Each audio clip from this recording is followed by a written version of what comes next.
Hello friends, good morning to all. आज का हमारा सेशन होने वाला है चैप्टर नंबर 2 का, जिसमें हम बात करेंगे भूमि, मृदा, जल, प्राकृतिक वनस्पति और वन्य जीवन संसाधन। सेशन को स्टार्ट करने से पहले हम आपको बता दें कि आपको कुछ साउंड सुनाई दे रहा होगा, जो कि पूजा कार्यक्रम चल रहा है, तो इसका साउंड भी आ रहा है, तो उसको आप मैनेज करिएगा। बाकी कोई दिक्कत नहीं है। आगे बढ़ते हैं, अपने सेशन को स्टार्ट करते हैं। तो सबसे पहले देखिए, यहाँ पे एक कहानी के माध्यम से बताया गया है जल, भूमि जो है, मृदा, इन सब की आवश्यकता, इन सब साधनों का उपयोग हर जगह कैसे भिन्नता है, यह हमें इन कहानियों के माध्यम से बताया गया है। तो यहाँ पे बताया गया कि पहला, तंजानिया जो क्षेत्र है, जो कि अफ्रीका में पड़ता है, यहाँ पे एक छोटा सा गांव है और एक माम्बा नाम की एक लड़की है जो कि पानी लेने जाती है। बहुत दूर उनको जाना पड़ता है और वह पानी को लेकर आती है, लेकिन कुछ घंटों बाद लेकर आती है। और यह जो है, इसी के द्वारा जो है अपने लोग जीविकोपार्जन करते हैं, पशुपालन करते हैं, पशुओं की देखभाल करते हैं। और इनके पिता, जो माम्बा के पिता हैं, अत्यधिक परिश्रम करके सब्जियों को उगाते हैं। सब्जियों में कौन सा सब्जी? तो मक्का, सेम जैसे सब्जी को उगाते हैं। और यह जो इनसे जो उत्पादन होता है वह साल भर के लिए भी पर्याप्त मात्रा में नहीं होता है। क्योंकि यहाँ पे इस परिस्थिति को देख के ये अंदाज़ा लगाया जा सकता है कि यहाँ पे जो जीवन है बहुत अधिक कठिन है। यहाँ पे जो फसलों को उगाना और पशुपालन करना इत्यादि इस प्रकार की जो क्रियाएं हैं वह बहुत ही कठिन है। इसके बाद दूसरा एक जो एग्ज़ाम्पल है दूसरा लिया गया है, पीटर, जो कि एक लड़का है जो न्यूजीलैंड के क्षेत्र में रहता है, न्यूजीलैंड में रहता है और वहाँ पे भेड़ का पालन करता है। ठीक है, न्यूजीलैंड कहाँ पे, आप लोग मैप में देखिएगा इसको। ठीक है, तो यह मध्यवर्ती भाग में रहता है। उसका परिवार जो है क्या करता है कि ऊन का जो भेड़ का पालन करता है और वे उनसे उनकी प्राप्ति करते हैं और वैज्ञानिक विधि द्वारा उनका प्रबंधन किया जाता है। और पीटर का जो परिवार है जैविक कृषि द्वारा सब्जियां भी उगाता है। ठीक है, तो आपको इन दोनों एग्जाम्पलों में अंतर देखने को मिलेगा कि यहाँ के जो माम्बा और जो पीटर है विश्व के दो विभिन्न क्षेत्रों में रहते हैं। माम्बा तो रहती है कहाँ पे, अब अफ्रीका में, जो कि तंजानिया वाले क्षेत्र में, और पीटर जो रहता है न्यूजीलैंड में रहता है। ठीक है, और इनके जीवन के व्यतीत करने में बहुत ही अंतर पाया जाता है। क्यों? आपके यहाँ पे जो एग्जाम्पल हमने बताया उससे आप समझ सकते हैं। और यह भिन्नता क्यों आती है कि वहाँ पे भिन्नता कैसे आ सकती है कि भूमि की गुणवत्ता क्या है, मृदा कैसी वहाँ की उपजाऊ है कि अनुपजाऊ है, जल वहाँ पे पर्याप्त मात्रा में पाया जाता है या फिर नहीं पाया जाता, प्राकृतिक वनस्पतियाँ कैसी हैं वहाँ की, किस प्रकार उगती है, मतलब वहाँ पे जल की उपलब्धता होने से वनस्पतियों का आकार भी तो वहाँ पे डिपेंड करता है ना उस पर कि कितनी बड़ी वनस्पतियाँ हुई, कितना अगर पानी पर्याप्त मात्रा में मिलता रहा है तो क्या होगा, वनस्पति जो है बड़ी होंगी। और यहाँ पे प्राणी प्रौद्योगिकी के उपयोग के लिए भिन्नता के कारण यह हो सकते हैं। ठीक है, इसके माध्यम से बताया गया। और एक डाटा यहाँ पे दिया गया है कि विश्व का जो 90% भूमि, जनसंख्या भूमि का जो क्षेत्र है, मान लेते हैं जो हमारा ये पृथ्वी है, रुक जाइए, यह हमारा पृथ्वी का एक टुकड़ा है। इनमें हमने बताया था पिछली क्लासों में कि कुछ पार्ट यहाँ पे आप देखेंगे कि 30% जो है स्थल मंडल है और 70% क्या है, जल मंडल है, जहाँ पे महासागर उपस्थित हैं, ओशियन है। ठीक है, और जो बचा 30% यह स्थल मंडल है और जिसको हम लिथोस्फीयर कहते हैं। और इनमें जो 30% ये जो है, इनमें भी 90% जो 90% जनसंख्या वाली भूमि के क्षेत्र में, जैसे कि यह जितनी भूमि है इनमें से केवल 30%, इनमें से भी 30% जो है जनसंख्या निवास करती है सघन मात्रा में। और जो बच्चा 70%, वह 70% जो है भूमि पर जो विरल जनसंख्या निवास करती है, मतलब बहुत ही दूर दूर तक जनसंख्या निवास करती है। तो आप यहाँ पे देख सकते हैं। उसके बाद आगे हम बात करते हैं भूमि के बारे में। यहाँ पे बताया गया है, जैसा कि यहाँ पे बताया गया है, सभी जो प्राकृतिक संसाधन हमने कल इसके बारे में चर्चा की थी, जो कि जो भी वस्तु हमारी आवश्यकताओं की पूर्ति करे, हमारे महत्व के लिए, हमारे जो कोई भी वस्तु है हमारे लिए महत्व उसका होता है, तो वह क्या है, संसाधन है। तो भूमि भी हमारे लिए अत्यधिक महत्वपूर्ण है। यह भी हमारे जीवन में इसकी भी महत्ता है, इसको भी हम संसाधन कह सकते हैं। तो यह भी एक क्या होगा, तो प्राकृतिक संसाधन होगा। और जैसा कि अभी हमने बताया कि पृथ्वी का जो क्षेत्र हमने देखा, स्थल मंडल में आपको हमने बताया कि 30% जो भाग है, 30% भाग जो है क्या है, यह पृष्ठ जो क्या है, स्थल मंडल का जो ठोस भाग है जहाँ पे भूमि पाई जाती है। ठीक है, तो लेकिन ये जो भूमि पाई जाती है यह हर जगह क्या एक जैसी है, बिल्कुल नहीं है एक जैसी। क्या हर जगह यहाँ पे अगर मान लेते हैं जितना ये 30% यहाँ पे लिखा है कि यह भूमि है, तो यह हर जगह यहाँ पे रहने लायक नहीं है। कहीं पे ऊंचा ऊंचा पठार है, पर्वत है, कहीं पे गर्त है, कहीं पे घाटियाँ हैं, इस प्रकार की ज़मीनें हैं। तो हर जगह रहने लायक संभव नहीं है।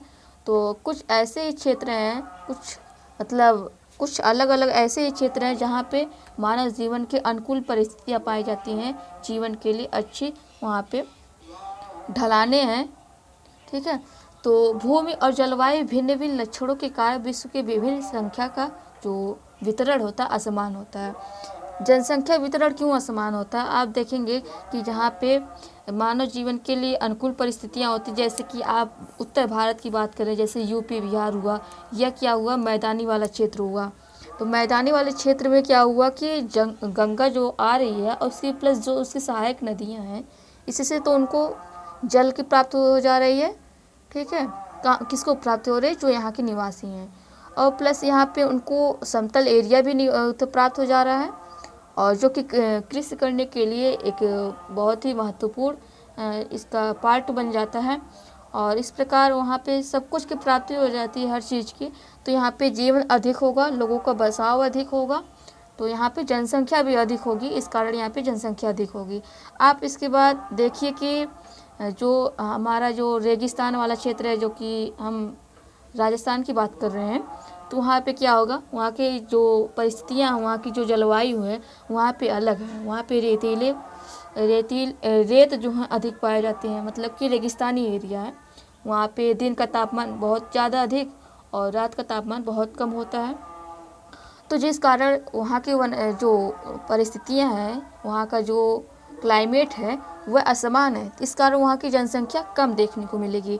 इसी प्रकार जहाँ पे पहाड़ी एरिया हो गया, ऊबड़ खाबड़ क्षेत्र हो गया, स्थलाकृतियाँ हो गई और पर्वतों के तीव्र ढलान हो गए, तो इन सब पे क्या होगा कि मानव का जीवन का जो वितरण है, यहाँ पे जनसंख्या वितरण है, यहाँ पे आपको कम देखने को मिलेगा। ठीक है, तो यह सब भी डिपेंड करता है मानव की परिस्थितियों के लिए। तो उसके बाद हम देखते हैं कि ये जो भूमि है, यह इसका उपयोग क्या है हमारे जीवन में।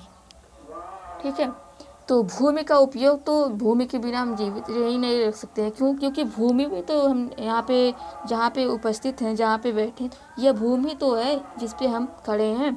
यह भूमि ना होती तो क्या यह जो पेड़ पौधे हैं, क्या इस पे खड़े रहते हैं? हम कहाँ पे रहते जब भूमि नहीं रहती तो इसका बहुत ही बड़ा योगदान है।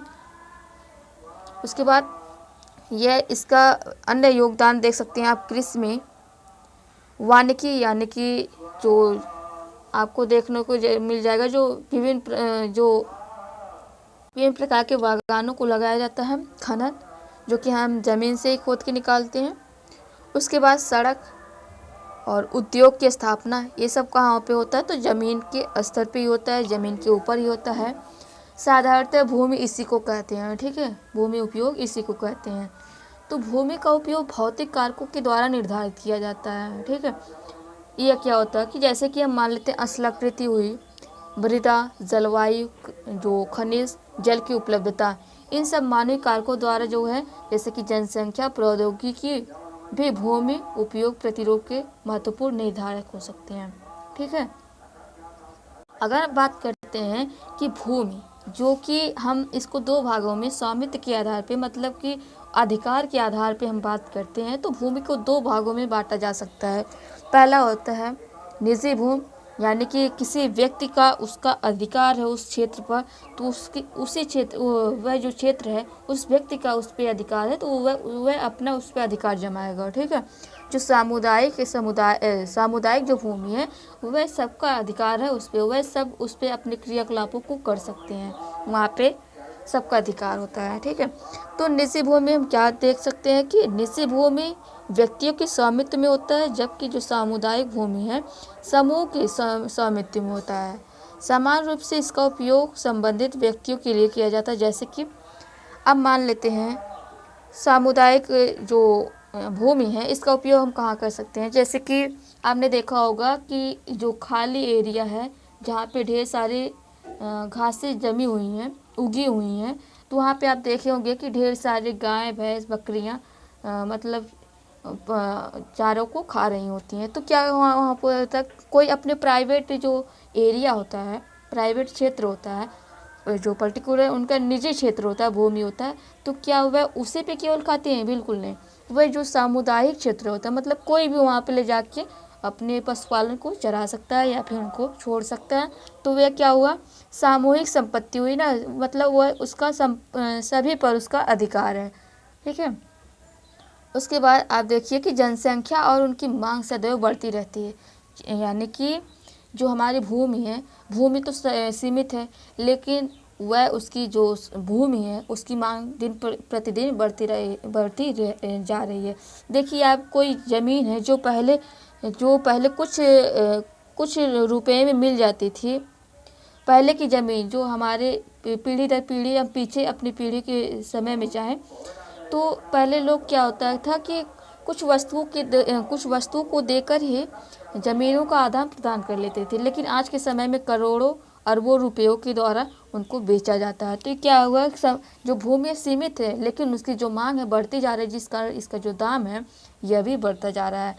अगर स्थान के अनुसार देखें कि भूमि की गुणवत्ता में भी अंतर है, तो जो भूमि अच्छी जिसका गुणवत्ता अच्छी है वह अत्यधिक महंगी होती है, जो मतलब कम है तो वह उसकी मात्रा जो उसका जो दाम है कम हो जाता है। ठीक है, उसके बाद आगे बढ़ते हैं हम।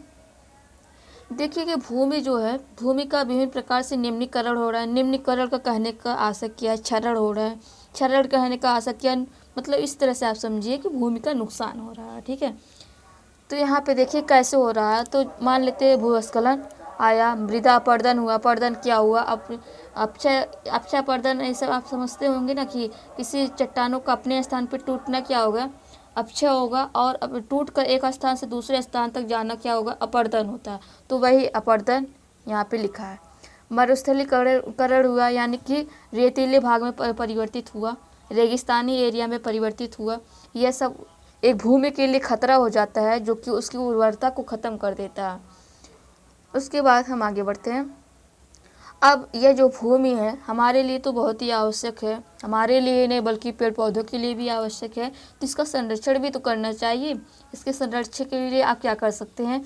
तो वन रोपण कर सकते हैं, मतलब कि वृक्ष लगा सकते हैं इसकी भूमि के उद्धार के लिए। रासायनिक जो कीटनाशकों और उर्वरकों के लिए विनियमित उपयोग कर सकते हैं। जो अतिचारण होता है, यानी कि पशुओं द्वारा अत्यधिक मात्रा में जो चराई की जाती है उस पर आप रोक लगा सकते हैं। इसके द्वारा हम भूमि का संरक्षण कर सकते हैं। उसके बाद यह मृदा जो है, मृदा के बारे में बताया गया है। तो पृथ्वी के पृष्ठ पर जो दानेदार कण होते हैं, पतली जो आवरण होती है हमारी जो भूमि पर, वह क्या होती है? मृदा होती है। ठीक है, जो कि भूमि से अच्छी तरह से निकटता से जुड़ी होती है। स्थल रूप मृदा के प्रकारों को निर्धारित करता है। मृदा का जो निर्माण होता है चट्टानों से प्राप्त जो खनिज और जैव पदार्थ होते हैं उससे बनता है। और उसके बाद आप देखते हैं कि यह जो अपक्षय की प्रक्रिया होती है, जैसा कि अभी हमने आपको बताया कि चट्टानों का अपने स्थान पर टूटना, और जब टूटती है ना तो इसी से क्या होता है कि मृदा का निर्माण होता है। टूटेगा जब चट्टान, बड़ा बड़ा चट्टान जब टूट कर छोटे छोटे चट्टानों में परिवर्तित होगा, छोटा छोटा, वह भी नदियों के प्रवाह से एक स्थान से दूसरे स्थान तक जाएगा, तो वह भी टूटता हुआ जाएगा ना, तो धीरे धीरे क्या होता है? महीन कणों में तब्दील हो जाता है। इससे ही क्या होता है? मृदा का निर्माण होता है। और यह जो खनिजों और जैव पदार्थों का जो मिश्रण होता है, यह मृदा क्या होता है? उपजाऊ होता है। उसके बाद यहाँ पे कुछ भूस्खलन के बारे में बताया गया। तो भूस्खलन क्या होता है? तो भूस्खलन बेसिकली जो सैल होता है, जो आप देखते होंगे पहाड़ों की ढलानों पे जो सैल यानी कि जो मृदा होती है, जो नमी युक्त होती है, और जब बारिश होती है तो मृदा क्या होती है, गीली होती है। गीली जब होगी तो अपने भार के कारण ढलान की तरफ खिसकने लगती है। जो चट्टानें होती हैं वह भी ढलान की तरफ नीचे की तरफ खिसकने लगती हैं। तो क्या होता है कि जो जो चट्टानी है वो बड़ा चट्टान के रूप में खिसकते हुए नीचे की तरफ ढलानों में गिरने लगती है। तो यही होता है भूस्खलन, मतलब जो चट्टानों का नीचे की तरफ यानी कि ढलानों की तरफ खिसकना क्या होता है, भूस्खलन होता है। यह भूस्खलन क्यों होता है तो आप देख सकते हैं, इसके कई कारण हो सकते हैं। तो भूकंप है, भूकंप आया, जो जो ज़मीन है कंपन करने लगी, जो पहाड़ है कंपन करने लगे। जब उनमें कंपन होगा तो चट्टानें क्या हुई, टूटी, एक दूसरे से टूट कर नीचे की तरफ खिसकने लगे। ज्वालामुखी होगा, ज्वालामुखी विस्फोट हुआ तो वहाँ पे आप इस प्रकार की घटनाएं देख सकते हैं। भारी वर्षा हुई जैसा कि अभी हमने आपको बताया, तो इसके कारण भी आप देख सकते हैं। तो इस प्रकार से जो भूस्खलन होता है। अब भूस्खलन होता है तो इसके रोकने के लिए कुछ उपाय भी तो करने चाहिए। तो इसके लिए क्या उपाय कर सकते हैं, तो यह पॉइंट जो दिया है आपको, आप जो देख रहे हैं, यह पॉइंट आपके मेंस के लिए इम्पॉर्टेंट हो जाता है। तो जो कि आपको डिजास्टर मैनेजमेंट में पूछा जाता है।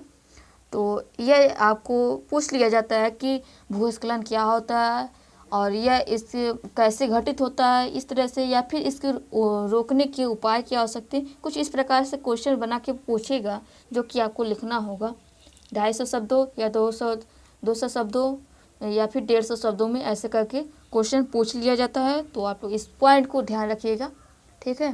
तो देख लेते हैं पहले क्या लिखा है कि भूस्खलन जो प्रभावी क्षेत्र होता है, यहाँ पे मतलब भूस्खलन अधिक मात्रा में उत्पन्न होता है। जो संवेदनशील क्षेत्र होता है वहाँ का मानचित्र बनाया जाना चाहिए कि कब कब घटनाएं घटित होती हैं, कैसे घटित होती हैं, इन सब के बारे में डाटा इकट्ठा करना चाहिए और इस स्थानों को इंगित करना चाहिए। इस प्रकार इन क्षेत्रों में आवास बनने के लिए बनाने के लिए छोड़ा जा सकता है, मतलब कि यहाँ पे आवास नहीं बनाना चाहिए, नहीं बनाने देना चाहिए, ठीक है। भूमि के खिसकने से बचने के लिए प्रतिधारी दीवार का निर्माण करना चाहिए। मान लेते ये पहाड़ है तो यहाँ पे आप इस तरह से जो दीवार बना सकते हैं, जो कि ऐसे अगर जो मलबा के खिसकता है तो यहाँ पे आके रुक जाए और इन आगे वाले क्षेत्रों को नुकसान ना पहुँचे। इसके बाद जो भूमि स्खलन को रोकने के लिए सबसे प्रभावी तरीका है कि वनस्पतियों का आवरण, यानी कि वनस्पतियाँ, पेड़ पौधे लगाने चाहिए, जो कि यह थोड़ा सा उनमें हेल्प कर सकती हैं, उनको रोक सकती हैं भूस्खलन को। सतही अपवाह और झरना प्रवाहों के साथ साथ भूस्खलन की गतिशीलता को नियंत्रित करने के लिए पृष्ठीय अपवाह नियंत्रण उपाय क्रियान्वित करना चाहिए। उसके बाद आगे हम बढ़ते हैं। यहाँ पे मृदा परिच्छेदिका दिया है। तो आप देख रहे होंगे नीचे वाले पार्ट में जनक चट्टानें हैं, अपक्षयी चट्टान ऊपर है, उसके बाद बालू। जैसे कि आप एक क्रियाकलाप से समझिए कि मान लेते हैं हम एक ग्लास लेते हैं, और ठीक है, इस ग्लास में हम लेते हैं जल, मृदा, और जल लेते हैं, रेत लेते हैं और कंकड़ लेते हैं। तो आपको देखने को मिलेगा जो भारी वाला, जो अधिक घनत्व का जो पदार्थ होता है वह नीचे की तरफ जाके जम जाता है, और बाकी जो कम घनत्व के होते हैं वह ऊपर ही रह जाते हैं। तो सेम इसी प्रकार हमारी धरती है। तो आपको देखने को मिलेगा नीचे जो है छोटे बड़े जो कंकड़ होते हैं वह पाए जाते हैं, जिसको हम जनक चट्टानें भी कहते हैं। उसके ऊपर आपको देखने को मिलेगा अपक्षयी चट्टानी पदार्थ होते हैं। इसके ऊपर आपको कुछ महीन कण वाले पदार्थ दिखाई देंगे, जैसे कि बालू हुआ, गाद हुआ। गाद क्या अवसाद है, इसी को बोलते हैं गाद, ठीक है। उसके बाद क्ले हुआ, क्ले मिट्टी को कहा जाता है। तो यह मृदा पाई जाती है। उसके बाद ऊपर ह्यूमस वनस्पति के साथ ऊपरी मृदा के साथ आप देख सकते हैं। ह्यूमस क्या होता है कि जो पेड़ पौधों के जो पत्तियां गिरती है ना, तो जब ये सड़ती हैं तो यह क्या होती है, खाद में परिवर्तित हो जाती है। तो यही क्या ह्यूमस है, इनके सड़ने से ही ह्यूमस बनता है, ठीक है। तो सबसे ऊपरी वाले क्षेत्र पर यह आपको ह्यूमस दिखाई देता है। उसके बाद हमने तो अब बात कर लिया। तो यहाँ पे मृदा कुछ दिया है। मृदा निर्माण को प्रभावित करने वाले कारक कौन से हो सकते हैं। तो सबसे पहले पहला नंबर देखते हैं, जो चनक चट्टानें यानी कि जिससे इनकी उत्पत्ति होती है मृदा की। रंग, गठन, रासायनिक गुणधर्म, खनिज मात्रा, परंपरागत पारगम्यता को निर्धारित करते हैं। और जलवायु, तापमान, वर्षा, अक्षय, ह्यूमस निर्माण की दर को प्रभावित करता है। और उच्च वच, तुंगता, ढाल मृदा के संचय को निर्धारित करता है। और वनस्पति जाति यानी कि जो पेड़ पौधे हैं, प्राणी जाति, जीव जंतु, सूक्ष्म जीव जंतु ह्यूमस के निर्माण में अत्यधिक प्रभावित जो अपनी भूमिका निभाते हैं। समय, मृदा परिच्छेदिका को मोटाई को निश्चित करता है। समय के साथ साथ मृदा की मोटाई में परिवर्तन आपको देखने को मिलता है। इसके बाद आता है जो मृदा के निर्माण के क्या कारण हो सकते हैं। तो यहाँ पे मृदा निर्माण के प्रमुख जो मुख्य कारण है, जैसे कि जनक शैल का स्वरूप, जलवायु कारण, मृदा निर्माण की अन्य कारण में आप देख सकते हैं स्थलाकृति, जैव पदार्थों की भूमिका मृदा निर्माण के घटक के लिए, जो लगा समय जो होता है यह भी इनकी भूमिका होती है। मृदा का क्या है, एक बार में तो निर्मित नहीं हुई है, इतनी जो मृदा मिट्टी है एक साथ इकट्ठा तो निर्मित नहीं हुई, इनमें जो निर्माण में प्रक्रियाओं में इनमें धीरे धीरे समय लगा है। ठीक है, एक साथ इनका निर्माण नहीं हुआ। उसके बाद जो मृदा का निम्नीकरण यानी कि जो क्षय हो रहा है, इनके संरक्षण के लिए हमें कोई उपाय करना तो चाहिए। तो यह क्षण जो क्षय हो रहा है क्यों हो रहा है, तो मृदा अपरदन और क्षीणता संसाधन के लिए दो प्रमुख खतरे हो सकते हैं। एक तो मानवीय खतरा है, जो कि मानव हर जगह अपनी भूमिका निभा रहा है, तो हर जगह खतरा बना हुआ है। ठीक है, और दूसरी प्राकृतिक स्वयं है, जो कि दोनों की कारण यह मृदाओं का निम्नीकरण होता है।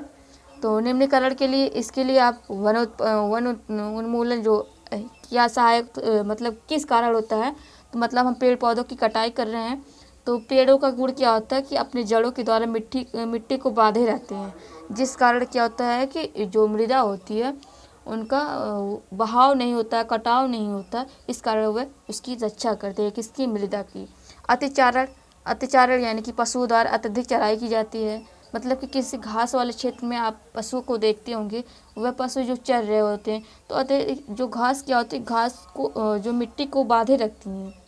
ठीक है, उसके कारण भी वह क्या होता है, मृदा को संरक्षित करती हैं। लेकिन आप कभी कभी देखते हैं जब पशु चलते हैं, चलने से जो उनका पैर होता है, पैर के द्वारा जो मिट्टी मतलब मिट्टी वहाँ से हट जाती है, और जो घास होता है, घास भी उस क्षेत्र से हट जाता है, जिस कारण आपको देखने को मिलेगा तो वह क्षेत्र क्या हो गया, घास रहित हो गया। तो अब वहाँ पे जो मृदा का क्षरण होने लगता है। इसके बाद आप देखेंगे कि रासायनिक उर्वरक जो कीटनाशक का अत्यधिक हम उपयोग करते हैं, अत्यधिक वर्षा होती है और भूस्खलन और बाढ़ जैसी समस्याएं जब देखने को मिलती हैं, तो वहाँ पे भी मृदा जो क्या आती है, इनका क्षरण होता है। और इसके बचाने के लिए हमें कुछ प्रयोग करना चाहिए, जैसे मल्च बनाना, यानी कि जो पौधे होते हैं, पौधे के बीच अनावरित यानी कि जो भूमि होती है, आप देखोगे ढेर सारे पेड़ पौधे लगाए हैं गए हैं, उनके बीच आपको देखने को मिलेगा ये खाली जगह है, तो इन जगहों में जैव पदार्थ जैसे प्रवाल से ढक दी जाती है, इससे मृदा की आर्द्रता रुकी रह जाती है। प्रवाल करने का अर्थ आता है, आप जिसको आप गांव की भाषा में बोलते हैं पुगाल, जो कि इस समय आपको हमें देखने को मिलता होगा, इसी के द्वारा ढक दिया जाता है। और दूसरी विधि है वेदिका फार्म, कुछ इस प्रकार से आप देखिए पहाड़ों पे इस तरह ढलान के रूप में आपको देखने को मिलता है। यहाँ पे जो चौड़े जो समतल सोपान वेदिका तीव्र ढालों वाले बनाए जाते हैं। ठीक है, समतल क्षेत्र होता है, चौड़े क्षेत्र होता है, और जो ढलान होता है अत्यधिक तीव्र होता है। यहाँ पे जो सपाट सतह की जो फसल होती हैं, इन्हीं पर उगाई जाती हैं।